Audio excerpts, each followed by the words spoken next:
look at the bottom one there. Average kilometres travelled by Waverley residents per day by private car to decline by 15% to 2050, based on kilometres travelled in 2006. They've got to be lucky, haven't they? And 40% of daily distance travelled by residents is by public transport, walking or cycling. Now, I will tell you the fate of cycling. There's a man called Dr. Greg Levinson, who's a very nice guy. He's on the Wallara Council. He stood for pre-selection in the state seat of Vaucluse, and one of the things there, they have the various candidates sitting at tables with the pre-selectors, and 8 to 10 pre-selectors. And I'm 71. I would have been the youngest person sitting around that table, and he proceeded to tell us that he thought we should be riding bicycles to a group of people of which I was the youngest. Ironically, it's a dangerous business. You know how many votes he got? 0. Water. Look, I agree with a lot of the things about water. I'm very water conscious. I think, you know, that side of it's good. How you really do it effectively, I'm not convinced that their program would really do it. But I support that sort of thing. Now we come, this is pantomime. Increase the connectivity of wildlife habitat corridors by 2020. What are they talking about? This is Waverley. You know, it's got some parks, I know. But I mean, they've got no hope in hell. You know, fauna and flora extinctions. You know, no localized extinction of marine intertidal species. And they don't know when to stop. Continually improve the quality and ensure no loss of native vegetation. Again, I mean, look. I live pretty close to New Southhead Road. There's a nice little green bit there which looks out over the harbour, and all the rest of it's got lantana growing in it. You know. Yeah, I don't know what to say, but I just think that these people, it's pie in the sky. It really is. And of course, you know, transport. Well, I'll tell you a very interesting thing now. Now, not many of you will know this, but carbon has a great, in a reaction, has a great affinity for oxygen. When hydrocarbons, which is petrol, is burned in a car, the hydrogen, which does have a greater warming effect than carbon, doesn't burn until it gets into the exhaust chamber, so it provides no power at all. So you see these buses running around, you know, saying, you know, on natural gas and clean energy and all the rest of it. The energy is coming from carbon. That comes from a man I met who works out at Lucas Heights, by the way.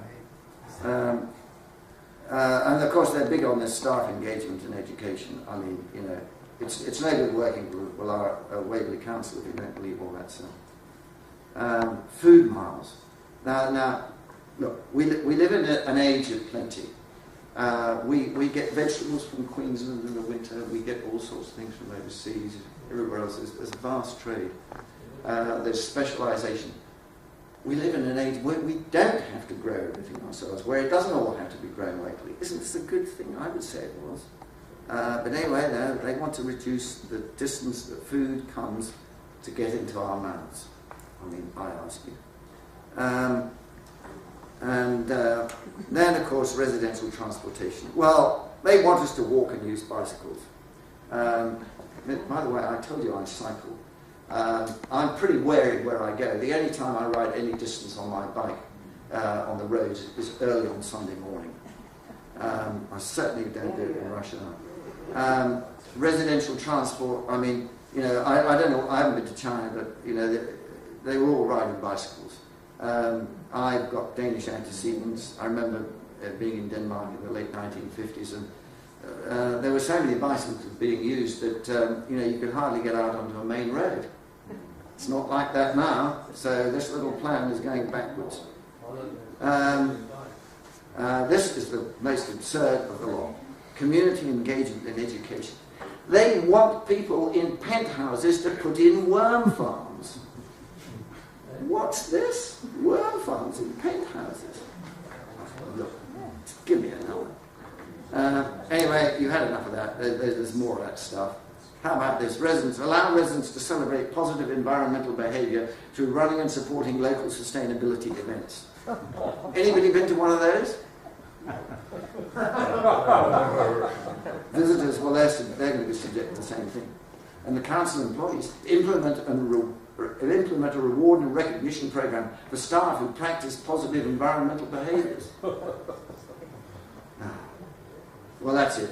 Oh, I won't waste any more time. But you can go to their website and look at it. It's crazy stuff. Anyway, I'll get rid of that now. And now I come to the story of John and Lynn Hudson.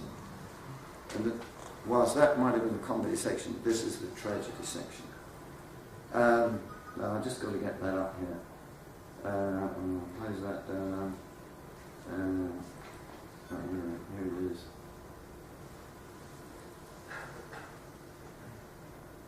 I'm actually going to read this, and I make no apology for it because I didn't have time to brace it.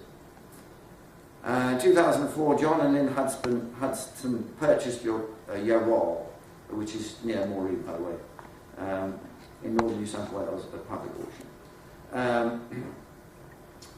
It was later revealed in the media that this had an important area on it for breeding birds. They said, well, why wasn't it purchased by the government? Well, I mean, it may well be it wasn't government policy at the time or whatever, or it slipped under the radar. So. But for 3 years, John worked with an officer of the CMA, and the CMA is the... Management Authority. Yes, the Catchment Management Authority, okay, and others to control Class 5 noxious weed Lipia. Finally, in 2007, he got the all clear from the officer to clear the land in question, stick rake it, plough it, and plant a crop. For 3 to 5 years, and then return it to native pasture, and so on. In May 2007, Department of Environmental Climate Change and Water officers left a note saying they've been looking at the clearing. On the 20th of May, the Sydney Morning Herald rang looking for John and Lynn and said the government had told them there had been 750 to 1,500 hectares of bird environment cleared on Yarwall, and that it would be in the papers the following and the radio tomorrow. Okay. The headlines in the radio, okay, wetlands disaster, an international bird habitat had been cleared, and their names were published in the paper. An officer from the DECC rang John and Lynn and left a message saying this information had not come from the DECC. He didn't know where it had come from.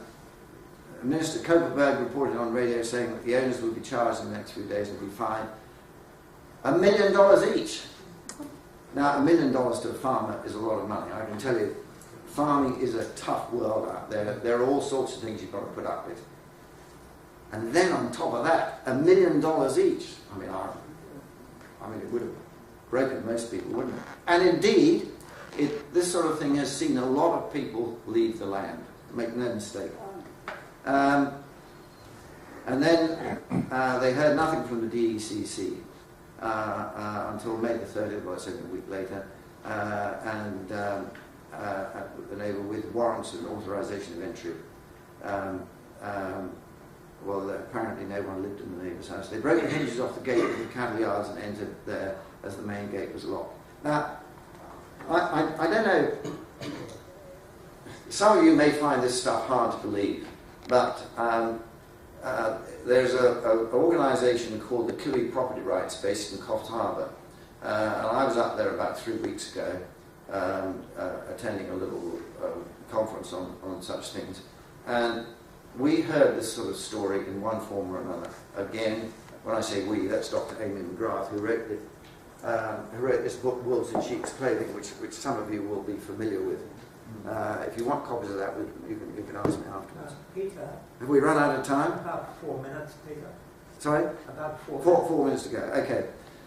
Well, so it went on with these officers arriving at the property and so on, and they were pretty brutal. Here's where they stormed in past Lynn and went to the office where they raided all the cupboards and lockers.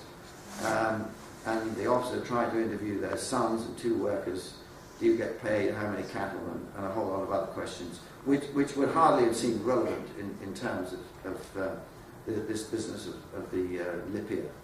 And the officer took their computer, and there's various other things there. Even found 2 books of their son's bank transactions. I mean, what they had to do with it, I don't know. And they took photographs and all this sort of thing. Anyway, this went on, and it is still going on. Lynn says all this was very intimidating and harassing and an intrusion of privacy. The media in the wilderness took up the stories, and from that we were crucified. And she said, this is not an international bird habitat. It is not heritage listed. Maybe it should have been, but it wasn't. And anyway, it had an infestation of this Lipia. Now, I'll go on quickly here because we're running out of time. A little bit about the fines they paid.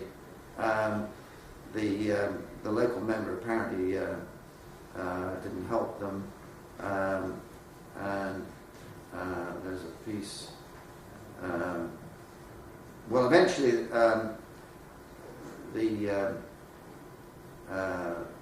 some of the case. Oh, here we are. 2010. It says the feds pulled out and the case was dismissed. Costs were awarded, but the remediation order was still in place. And but then it says the conviction and the remediation order stayed, but the fine was dismissed to go back to Land Environment Court for resentencing, and I think that is where they still are. And then it says, this land is now a jungle, worse than ever. It is unviable. These people have no idea this land is taken over by pigs, and the regrowth and rubbish is so thick. And then she's got a bit at the end, invasion of privacy, trespass on private land, trial by media, bullying tactics, etc., etc.